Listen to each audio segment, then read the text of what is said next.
Então, continuando nossa parte 3, né, das sanções, das recompensas disciplinares na Lei de Execução Penal, falaremos agora da aplicação das sanções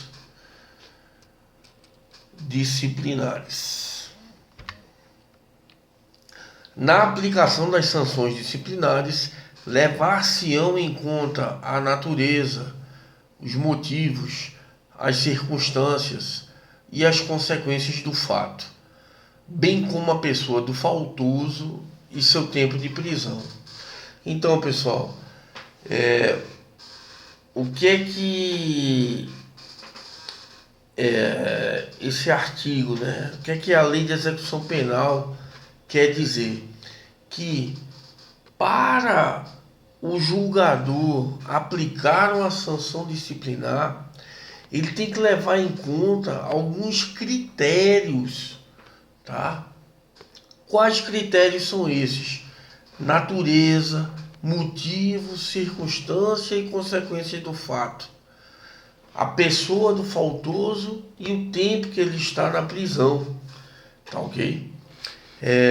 São características, ou melhor dizendo, circunstâncias, tanto objetivas, né, quanto subjetivas, que levarão o julgador a aplicar a sanção, a aplicar o tipo de sanção prevista na LEP, né? Advertência, repreensão, isolamento na própria cela, RDD, suspensão ou restrição de direitos, né? Ou seja, aquelas 5 sanções que nós vimos anteriormente, né? Então, existem critérios objetivos e subjetivos que levam o julgador a aplicar determinado tipo de sanção, seja ela advertência verbal ou repreensão, né, para faltas leves ou médias que não estão previstas na LEP e sim na legislação local. O exemplo que eu citei aqui em Rondônia, no MASP, Manual de Administração do Sistema Penitenciário Estadual, né, ou suspensão ou restrição de direitos, isolamento da própria célula em local adequado, nos estabelecimentos que possuam alojamento coletivo, inclusão no regime disciplinar diferenciado, sanções disciplinares essas aplicadas às faltas graves. Gravem isso. Sanções disciplinares essas aplicadas somente às faltas graves. Estão vinculadas às faltas graves. Tá ok, pessoal? Sigamos aqui com a aplicação das sanções. Então, encontra-se equivalência, esse dispositivo da Lei de Execução Penal, com o artigo 59 do Código Penal, pois delimita os aspectos que serão levados em consideração para aplicar a sanção. Pessoal, ninguém aplica sanção do nada. O que é que eu quero dizer com isso? Tem-se que seguir um regramento mínimo para a aplicação do tipo da sanção, tá?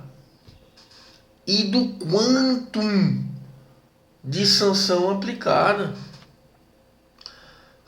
Por exemplo, RDD, o tempo que o preso, né, passará no regime disciplinar diferenciado.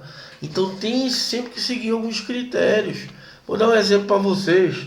O juiz, ao determinar a quantidade de pena, por exemplo, num caso de homicídio, o quantum de pena aplicada, a chamada dosimetria da pena, ele segue alguns regramentos básicos, né, advindos iniciados da pena base, obviamente.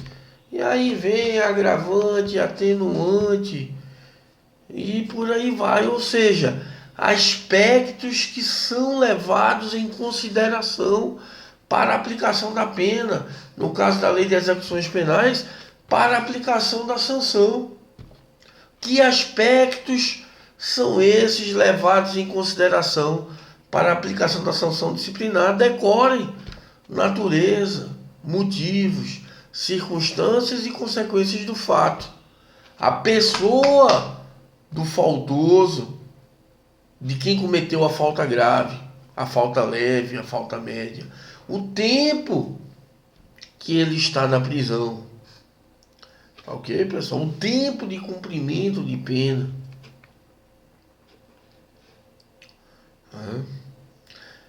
Que foi combinada a ele.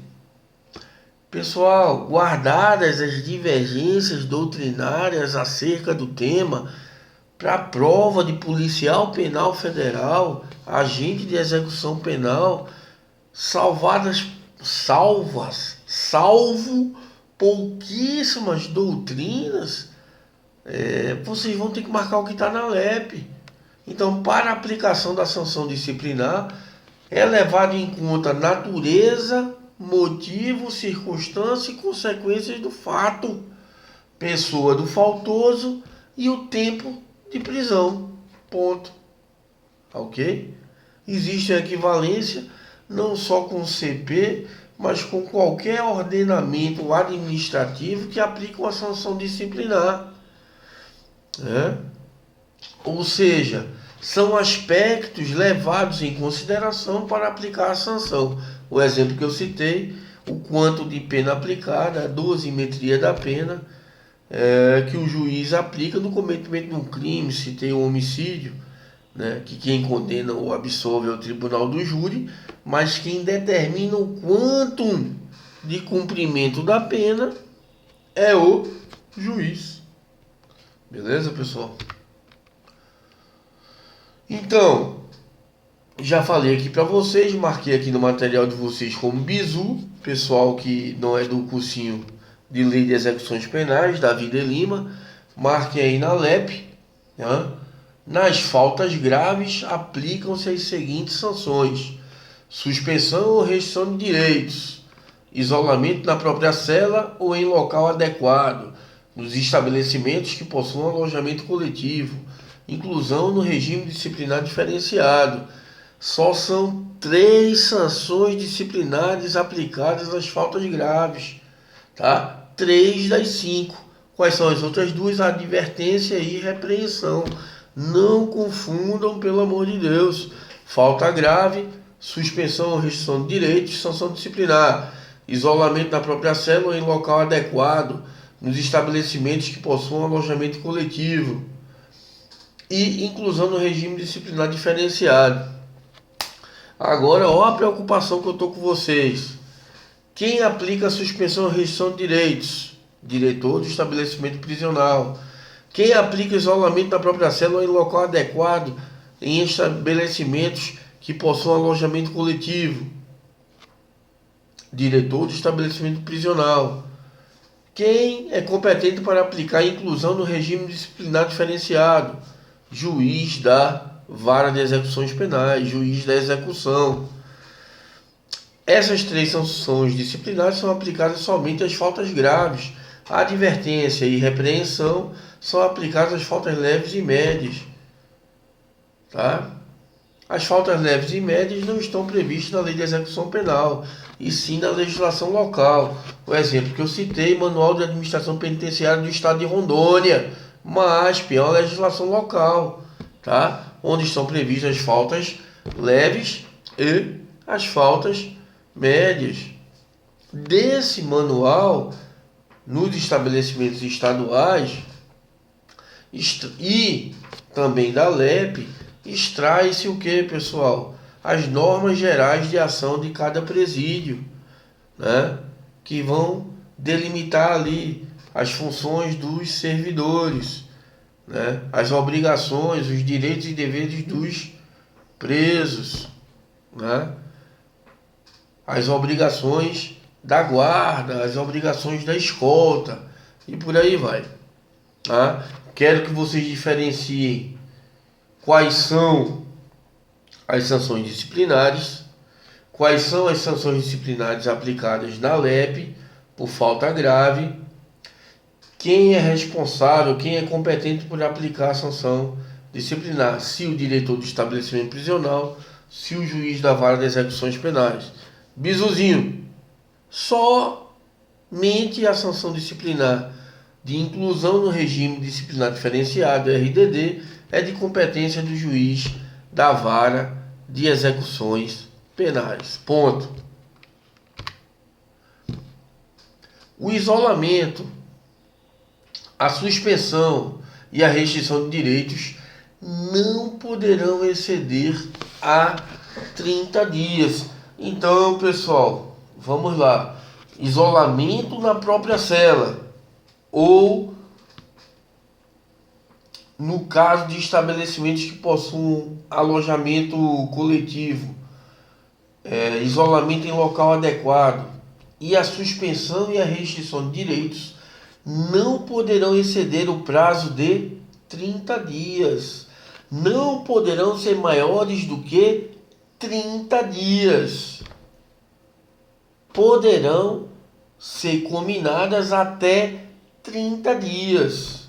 Prestem atenção nos prazos, já falei. Tá? O regime disciplinar diferenciado pode ser fixado num prazo de até 2 anos, como já falado em aulas pretéritas, né? Renováveis se houver novas faltas graves. Tá ok? Quem é competente para aplicar o regime disciplinar diferenciado?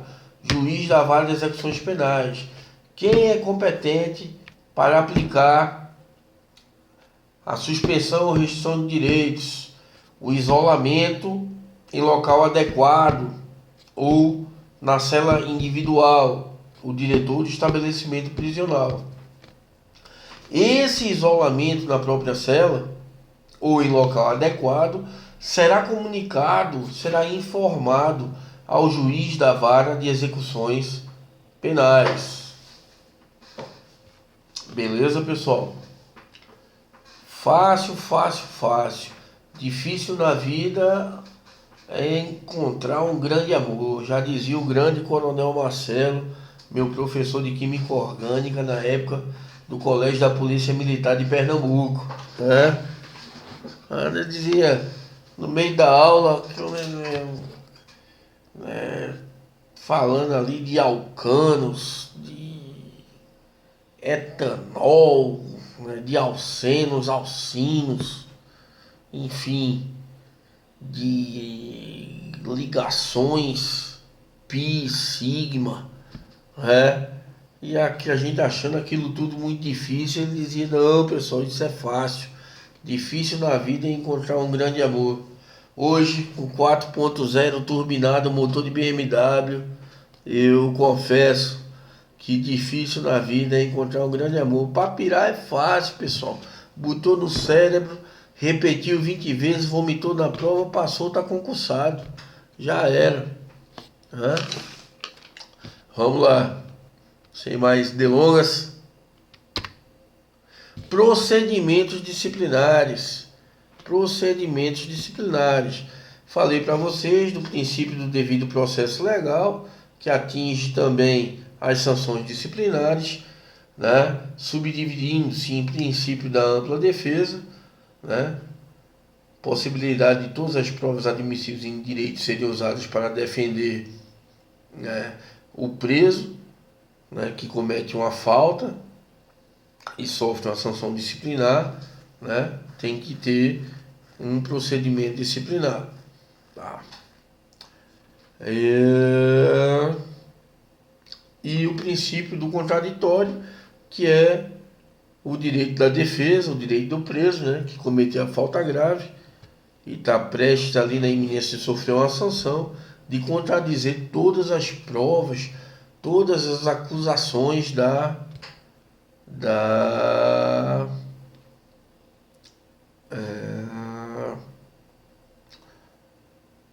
todas as acusações de quem está ali lhe imputando aquela infração disciplinar, tá ok? Praticada a falta disciplinar, deverá ser instaurado o procedimento para sua apuração, conforme regulamento, assegurado o direito de defesa, tá? Então eu quero que vocês marquem aí na LEP, né? Assegurado o direito de defesa, né? Princípio da ampla defesa e do contraditório, dois princípios diferentes, como eu já havia falado, originados, né, do princípio do devido processo legal. A decisão resultante do procedimento para apuração da falta disciplinar será motivada, né, pessoal?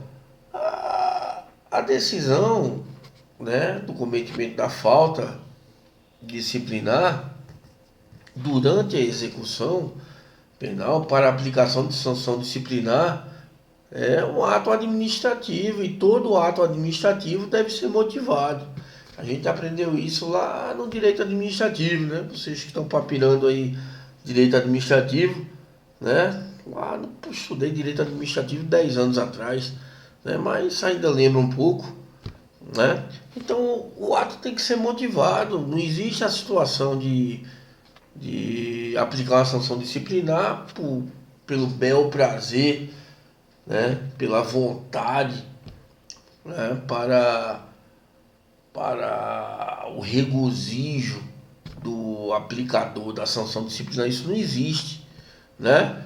O que existe é seu objetivo: cometeu a falta, leve, médio ou grave, procedimento administrativo, comprovou que cometeu, punição, não cometeu, absolvição, e pronto, né? Segue o jogo. Então lembre-se que a decisão resultante do procedimento para apuração da falta disciplinar será sempre motivada. Beleza? Esse dispositivo reforça o princípio do contraditório e da ampla defesa, como eu já falei, artigo 81, inciso 55 da Constituição Federal, da Constituição Cidadã, e ainda o artigo 8.1 da Convenção Americana dos Direitos Humanos, né, que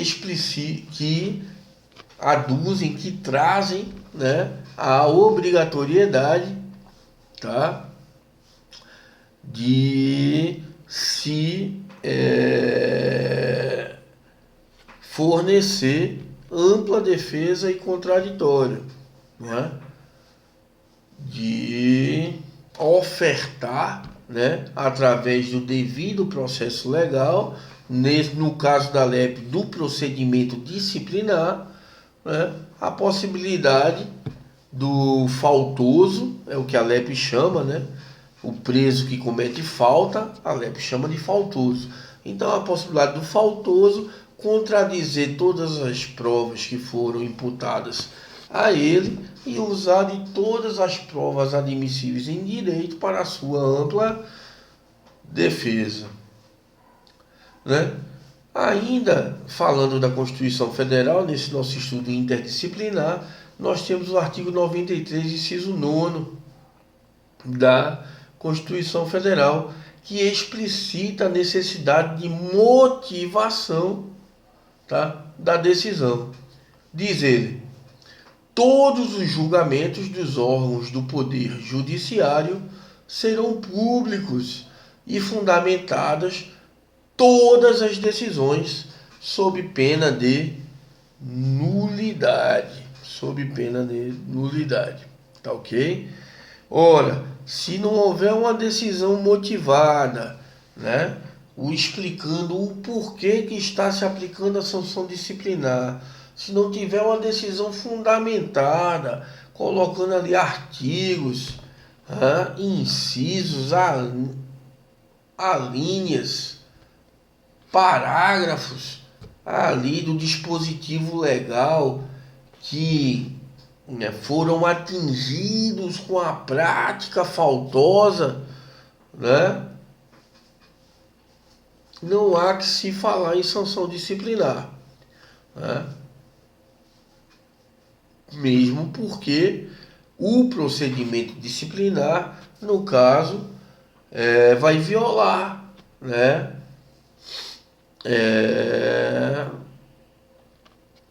a Constituição Federal, né? Então tem-se um vício, né? Tendo um vício, né, com essa violação à Constituição, é um vício absoluto, né? E o ato ali do julgamento será nulo, ok? Lembrando que mesmo a decisão daquelas faltas, né, que originaram sanções disciplinares por ato do diretor do estabelecimento prisional, advertência, repreensão, suspensão ou restrição de direitos, isolamento na própria cela ou em local adequado em estabelecimentos com alojamento coletivo, mesmo as decisões do diretor do estabelecimento prisional deverão ser motivadas e fundamentadas, tá? Sob pena de nulidade. Beleza, pessoal? A autoridade administrativa poderá decretar o isolamento preventivo do faltoso pelo prazo de até 10 dias.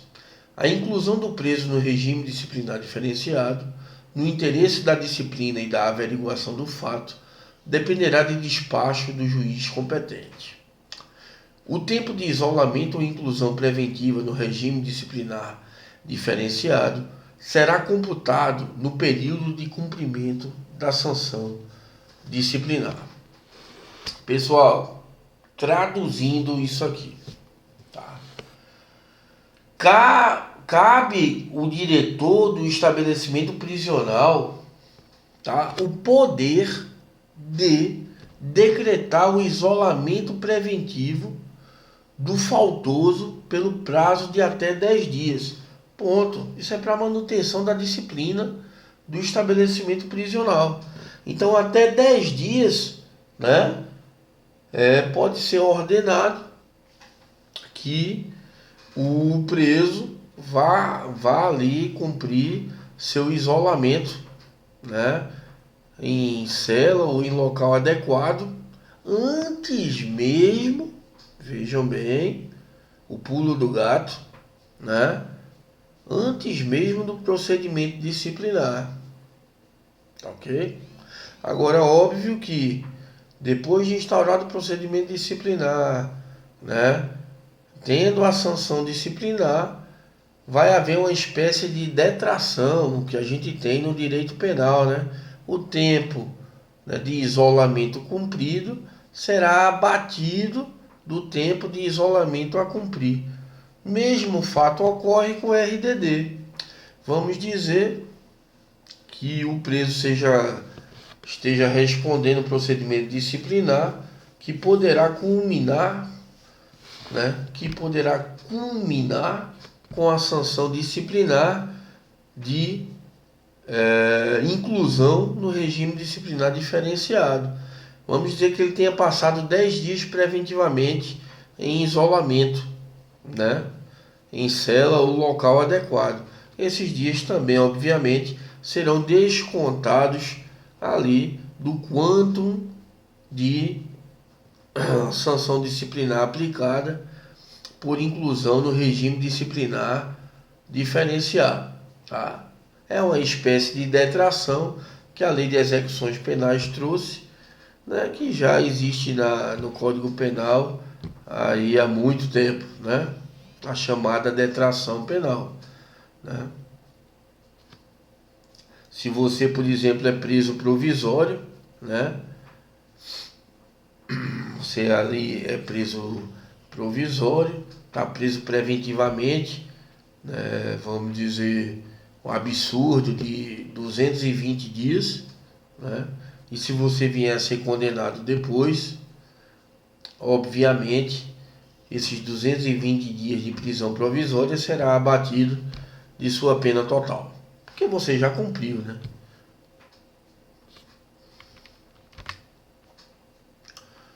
Então eu coloquei aqui no material do meu cursinho, né, Davi de Lima, para o DEPEN 2020, Lei de Execuções Penais, Bizu, né? E vocês que estão acompanhando na LEP aí no Facebook, no YouTube, Instagram, Twitter, LinkedIn, meu inglês é péssimo, né?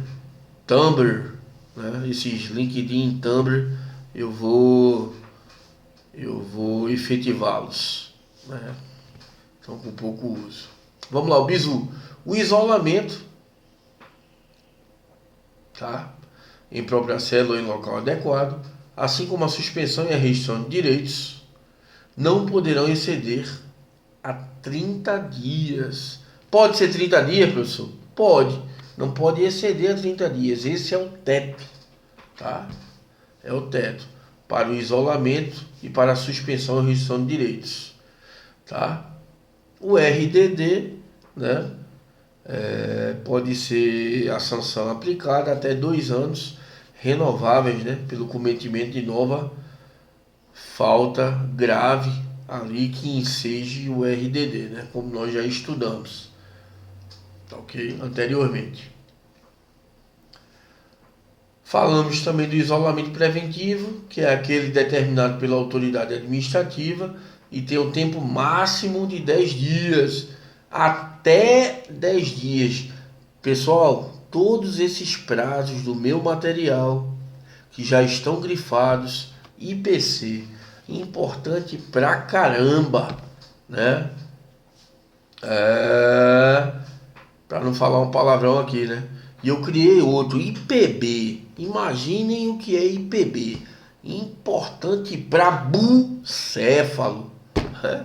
É importante demais. Circulem os prazos, pessoal. Circulem os prazos, tá? Porque circule os prazos, faça como eu fazia antigamente com as fórmulas de física. Hoje em dia as fórmulas vêm no Enem, né? Para você copiar, né?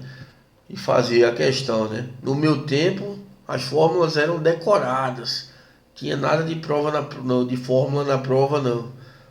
Mole, mole, mole, igual peitinho de vaca velha. Né? Então, botem na parede, botem post-its, escrevam na parede, risca a parede toda.